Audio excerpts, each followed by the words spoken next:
Hello and welcome to the Daily Money Quote. My name is Florian Fritz. I'm money teacher and founder and creator of the Money Hero Tribe. And today we have Money Quote number 163. It's by David Graeber from his book Debt, the First 5,000 Years. And it's pretty long. So I'll read it to you and then we're going to break it down. In fact, this is precisely the logic on which the Bank of England, the first successful modern central bank, was originally founded. In 1694, that's a couple of years ago, like 400, a consortium of English bankers made a loan of 1.2 million pounds to the king. In return, they received a royal monopoly on the issuance of banknotes. What this meant in practice was they had the right to advance IOUs for a portion of the money the king now owed them to any inhabitant of the kingdom willing to borrow from them or willing to deposit their own money in the bank. In effect, to circulate or monetize the newly created royal debt. This was a great deal for the bankers. They got to charge the king 8% annual interest for the original loan and simultaneously charge interest on the same money to the clients who borrowed it. But it only worked as long as the original loan remained outstanding. To this date, this loan has never been paid back. It cannot be. If it ever were, the entire monetary system of Great Britain would cease to exist. Interesting, huh? Okay, so that was pretty long. The longest money quote we had so far. So let's break it down. In fact, this is precisely the logic on which the Bank of England, not only the Bank of England, the monetary systems worldwide work like this. The first, but the Bank of England was the first. Okay, so that was simple.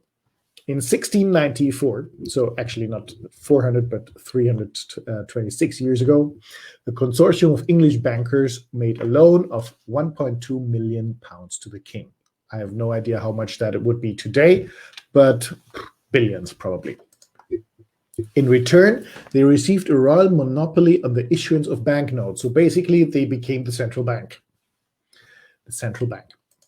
And what this meant in practice was they had the right to advance IOUs, well, bills, money, for a portion of the money the king now owed them to any inhabitant of the kingdom willing to borrow from them or willing to deposit their own money in the bank. So now they had a monopoly on the monetary system. So they were the central bank, basically. In effect, they could circulate or monetize the newly created royal debt. And now here's the cool part.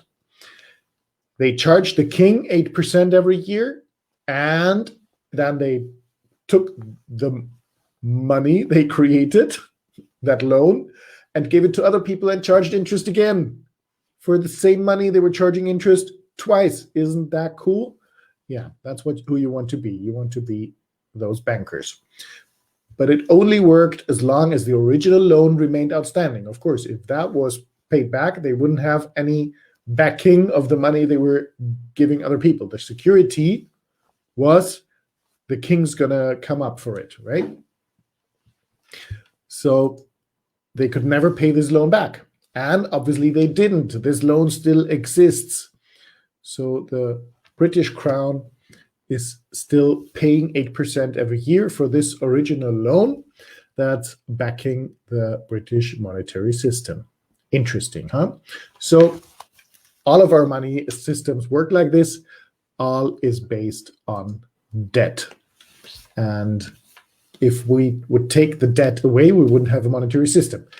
All our money is just backed by somebody owing somebody money and paying interest for it. Yep, that's how it works. I hope that was enlightening for you, because that was our money quote for today. And I'll see you tomorrow with the next one. Bye-bye.